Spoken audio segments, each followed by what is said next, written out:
Hello, student teachers. My name is Jennifer Jacoby, and I am a full-time faculty member in the College of Education at Grand Canyon University. The purpose of this video is to go over and guide you on your keystone assignment that you will complete in your student teaching placement when placed in a special education environment and classroom. And that assignment is going to be an IEP or individualized education template. Now, I know you have spent a lot of time already in your coursework and also in your field experience going over the IEP process, looking at all of the IEP document requirements and components. And now this is your chance to develop an IEP from start to finish and also be involved in the IEP process with the guidance of your mentor teacher in your student teaching placement. Now, in order to complete this IEP template, you will need to work with your mentor teacher to identify a student with whom you work with closely during your placement. And the student also should have an annual IEP that will be renewed during or close to your student teaching placement. When I'm discussing elements of your IEP template in this video, I will review the GCU assignment standards that you need to follow and also overall IEP best practices that you should follow when developing any IEP. I taught as a special education teacher for several years. It was a huge passion of mine, and working with students with disabilities is such a wonderful experience. And it's going to feel a lot more organized, and that student will feel more cared for when there is a really solid plan in place through this IEP document. The first part of your assignment is to identify all of the contextual factors that will impact your students and also the planning and delivering of lessons. And those factors include your district demographics, your school demographics, your classroom and student demographics, and also your classroom environment, the layout of your class. All of these factors will be analyzed and will impact your planning and delivering of lessons. It will ask you questions such as the number of students that are considered Title I, and that means that they are at or below the poverty line. They may receive free student lunches at your school. All of this will be important to consider when developing your lessons for these students. Now we get to the first page of the IEP plan. With this IEP plan, we want to make sure that we're upholding and protecting the privacy of your student that you're working with. And so when you were filling up this demographics page, you were going to use a pseudonym for both the student and the parent. And so what I mean by pseudonym is a lot of times special education teachers will use initials. For example, Jennifer Jacoby would be JJ. You could also use a made-up name. Lindsay Lope comes to mind. I usually try to do a GCU-related name since I bleed purple. Either way, you just want to make sure that there is no identifying information where we could find out who this student is, because of all of the protections and provisions that we uphold for students with disabilities. And so you will provide a pseudonym throughout the document when referring to that student's name, and you will omit information that includes anything identifiable, including that student's address, home phone, or work number. You will just completely omit it and not complete that section of the IEP document, not that section of this demographics page. Now, for this section of the demographics page, you are going to identify the student's primary language. It might not be obvious what their primary language is.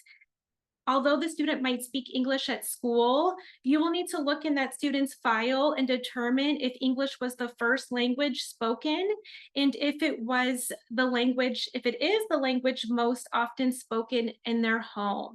That will impact what you indicate as their primary language on this document.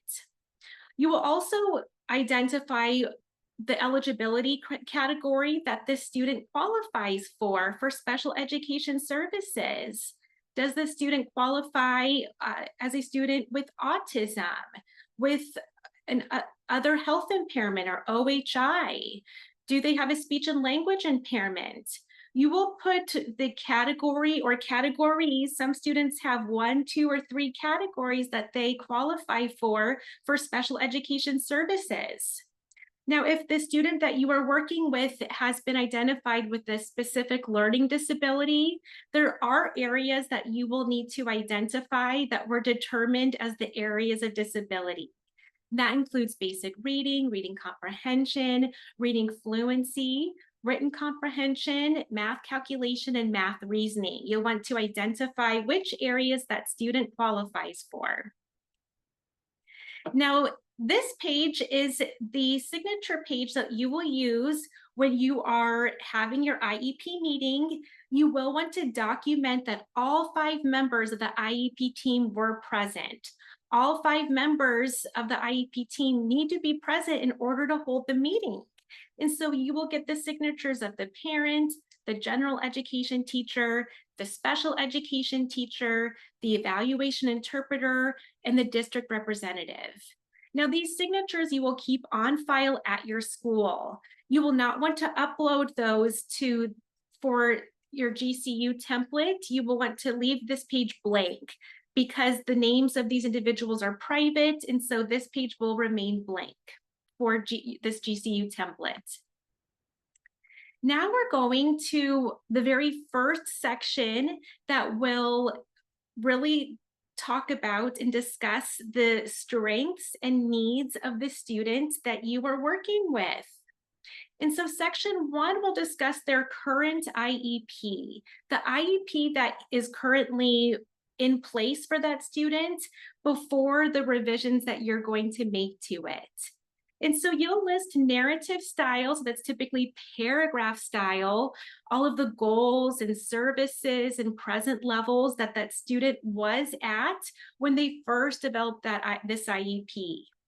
You will also identify which goals have been met and which goals have not yet been met. That's all very important for the IEP team to consider when developing and drafting this new IEP. You will also provide a summary of the evaluation, the current evaluation that's on file for the student. You'll summarize the assessments that were used. You'll summarize the results of those assessments and how the IEP team identified this student as eligible for special education services. Sections 3 and 4 are what we consider the student's present levels of academic and also functional performance.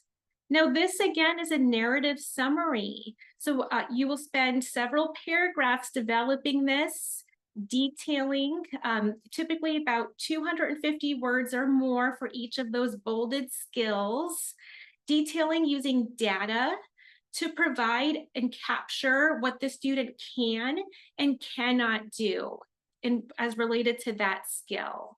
So for example, for the skill of writing, an example of a sentence you would provide is Lindsay Lope can write a topic sentence and 2 supporting details independently. She needs prompting for conventions like capitalizations, end marks, and commas. Now I know exactly what she can do and what's hard for her. We'd want to avoid statements like that are too general, like she's a good writer or she likes writing. You can include some of those statements, but you will want to be very specific and detailed, outlining exactly what she can do and then what is hard for her. And in that way, if she were to move schools, the school that she arrives at can pick up right where she left off, and they wouldn't need to collect a lot of additional data. They would know where she is based on your description of what she can and cannot do. There is a section for parent input, and that is required. It is a required part of the IEP to have the parents' input in the IEP document. Typically, at this point, I will call parents or record what they say during the IEP meeting about their overall impressions of their students' academic, social, emotional, work habits, and any input they have about their students' overall achievement in school. It's important to know if parents indicate that the student is up till midnight working on homework. That's important for the IEP team to consider when identifying modifications in a child's school day.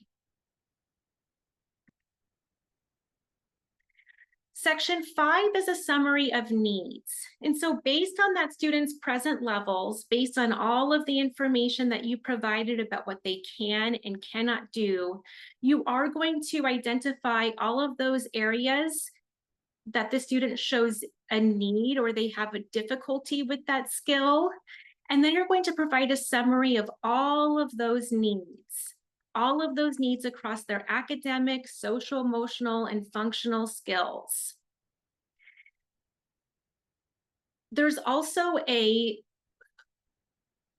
checkbox on the template in which you will also check a list of needs, whether it was included in this IEP document or it was considered and not needed. And so after you've provided your narrative of this student's needs, you will also go through the checkbox and check what was included and what was not. If you identified in your summary of needs and in your present levels of performance that that student has behavior or speech skills that are lacking, then you need to make sure that you are checking the boxes for behavior and communication, because that does need to be considered then throughout the IEP document. Now we'll get to IEP goal writing. And so all of those areas of need that you have identified will be addressed in either an IEP goal along with the service, or you will provide an accommodation for it.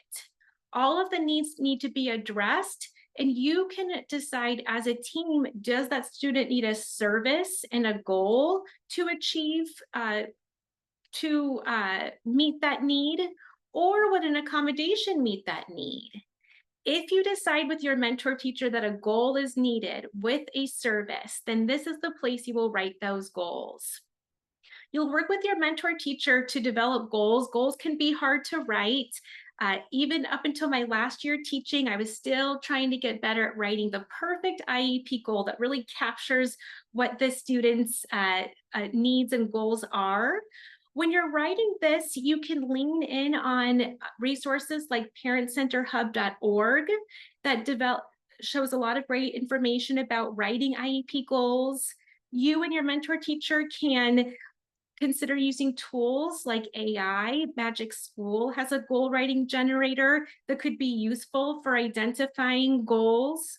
When you're writing your goal, you will want to be sure that you will indicate who is the student that the goal is written for, what is the skill that they are going to be working on, what level will they be at when they've met the goal, and under what conditions will they need to be considered when meeting that goal, and what time should that goal be met at. All of these factors need to be included within the goal, along with including their baseline, where they started, and how will they know, how will we know when they have met their goal? What will it look like? What level will they be at? For the accommodations and modifications page, whatever needs they had that was not addressed in a goal and service, then you will provide an accommodation for them so that they can access their general education curriculum with these types of supports. You will work with your mentor teacher to decide which accommodations and modifications the student needs, and also the type of modification and accommodation. Will it only be used during assessments? Will the accommodation be used for both in-class assignments and assessments? In what location should the accommodation be used? Will it only be used in math class, or is it an accommodation that will be used throughout that student's school day? You will decide and identify all of this information on the accommodations modifications page. Now, for extended school year, this page sometimes can get overlooked, but it is a very important page.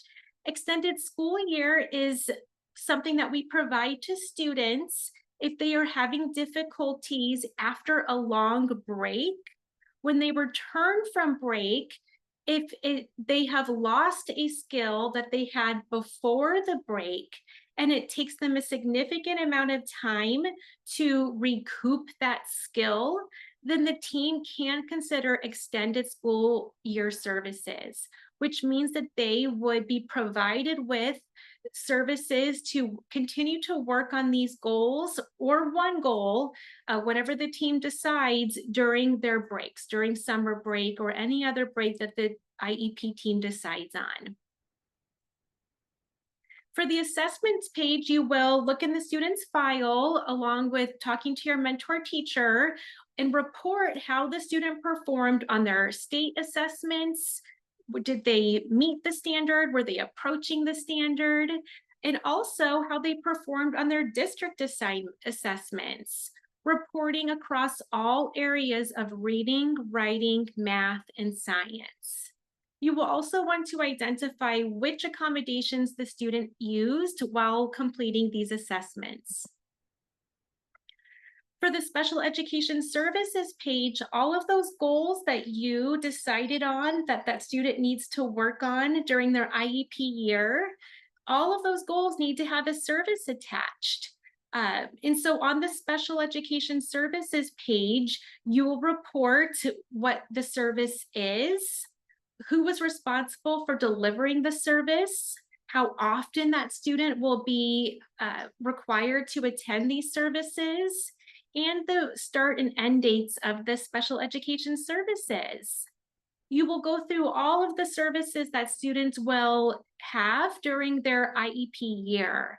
And so this includes their special education services by a special ed teacher, along with any related services, OT, PT, speech, counseling. You will also want to identify underneath the supports for school personnel and supplementary services, any type of paraeducator support that student gets and receives. Now, after this page, I couldn't quite capture it on the screenshot, but there is a rationale that you will provide of the least restrictive environment. And this is one of those provisions due to IDEA in which we have to identify how much time that student is spending with their non-disabled peers, and how much time is that student being pulled away from their non-disabled peers, being certain to provide a rationale as to why that student needed to be away from their non-disabled peers in order to receive these services. And so a rationale might be the student can be easily distracted, and so the student needed to be in a smaller, quieter environment away from their non-disabled peers to ensure a quieter learning environment. That would be a rationale that would work.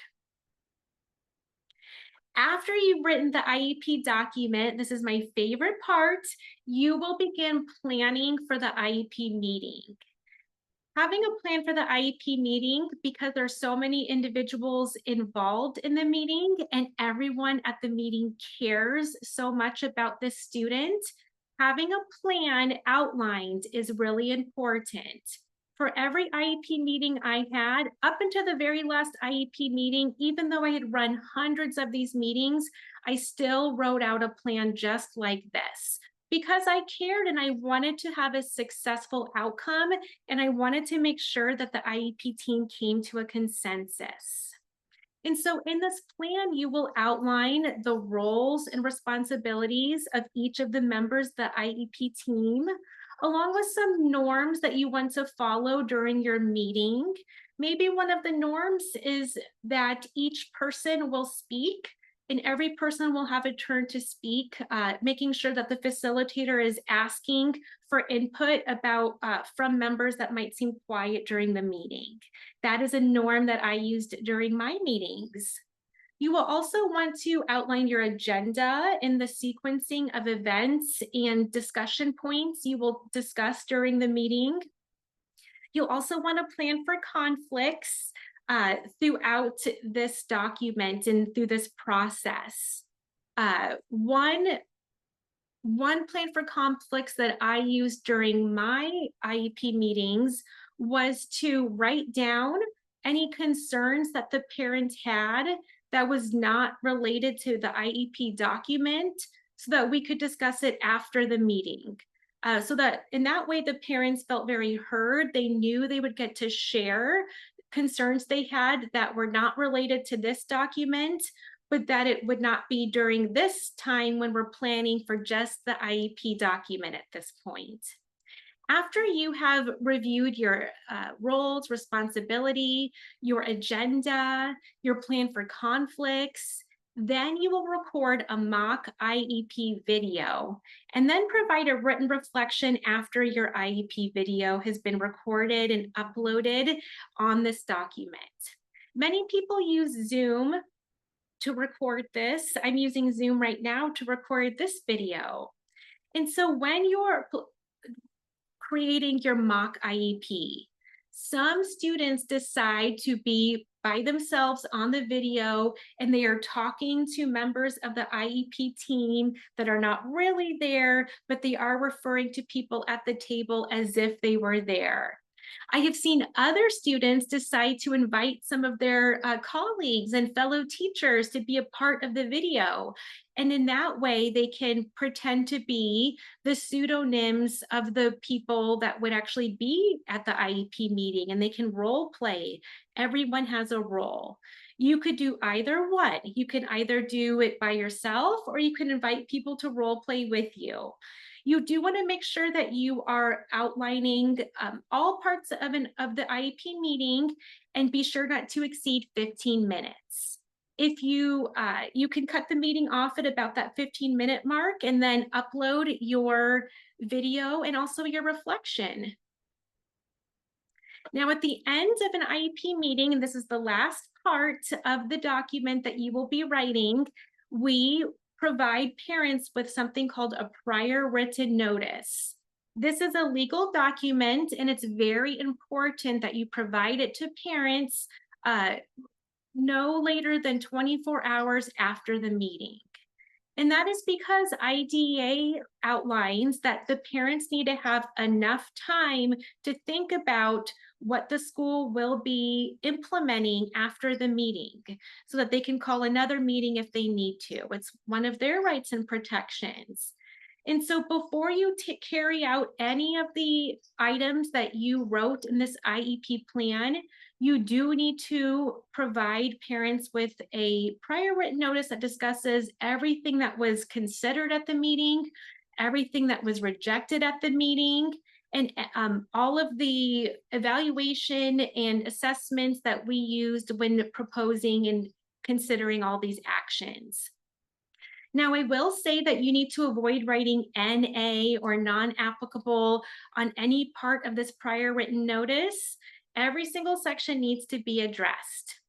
For this last section, it says description of any other factors that are relevant to the agency's proposal or refusal. Some students are tempted to write NA there, but you do need to think of something. It is a best practice to have all parts of this filled out.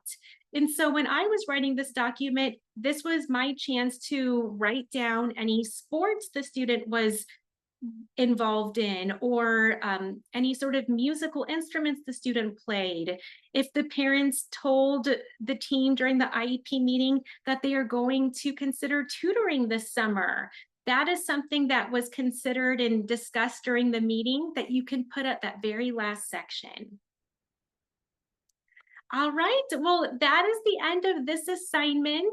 It is writing an IEP plan. The first one, it feels like a lot of blank places that you need to fill in, and it can feel intimidating. But once you've written a few, it does get much easier. And it was a part of my job that I actually enjoyed. And I'm wondering if you will feel that way too. It feels really good to get a plan for the students that you care about. You're already doing so many wonderful things in your classroom with your students. We see it. GCU supports you. We are here for you throughout the entire duration of your student placement, and afterwards, we support you with many, many resources. We want you to be successful. And so if any part of your student teaching experience or with this document, you have questions, reach out to your mentor teacher, your GCU instructor, your student placement coordinator, your university supervisor. You have a whole team of individuals that want to help you and want to see you successful. You have a wonderful day. Thank you.